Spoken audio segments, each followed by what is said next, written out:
Now look at an example for using inheritance.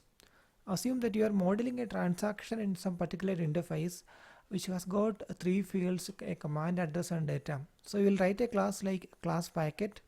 So name of the class is packet, which got three data members, command, address and data. And within a new function, here I am passing all the three arguments as all the three data member values as argument to this new function.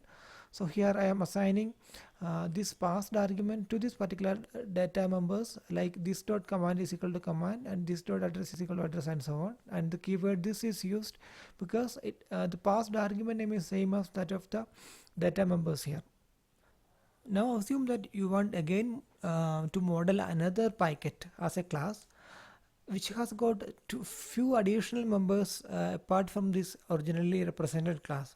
Say for example, you can imagine that you want to represent a read return packet that is sent for as the response for the read request.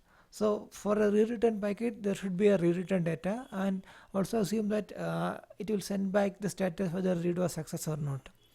So in that case, your class members could be like it can have the same fields like the command, of course, which will be a read command, and it will have an address from where it should read. And for a read, maybe the data is irrelevant, but and when the when the read packet is sent back to the original destination, it should have the read return data and the status code or something like that.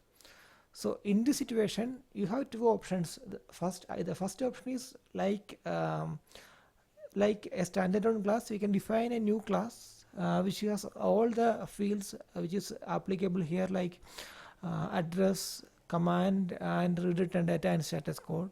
Or the second approach is, since you already defined a class named packet, and this next class that you are going to define will have some common properties, then you can extend the second class from the first class. So here I am extending defining a new class called read packet, which is extended from the base packet. So here the keyword extend tells that class read packet is a child class or a derived class of the class named packet. Thus packet is the base class and read underscore packet is the derived class. By extending the derived class from the base class, you don't need to redefine the data members that is already present in the base packet. So you can see that all three fields command, address, data are not defined here in the derived class, but you can use all three of them in an object of the derived class. So that is the concept of inheritance in object-oriented programming. Now coming to the new function, assume again you are passing all the data member properties as an argument to the new function. So command, address, data, and read return data and read status code are the data or are the properties or the data members of this read packet.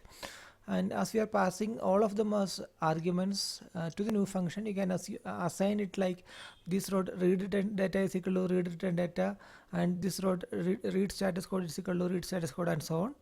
And for the members of the base class, there are two approaches. Either you can directly assign like this dot address is equal to address, this dot command is equal to command, the same way that you have defined here.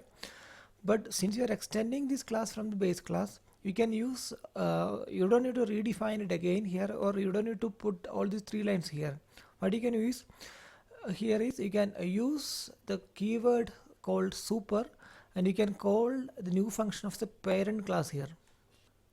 Super is a Systemverilog specific keyword which is used to access any parent class properties within the base class, within the derived class. So by calling super.new, you are accessing the new function of the parent class within the derived class. So you will see more about the super keyword in the coming session. But just as you understand that super.new will call the new function of the derived of the base class here. So as the base class new has got three arguments, you have to pass three arguments when you call super.new here.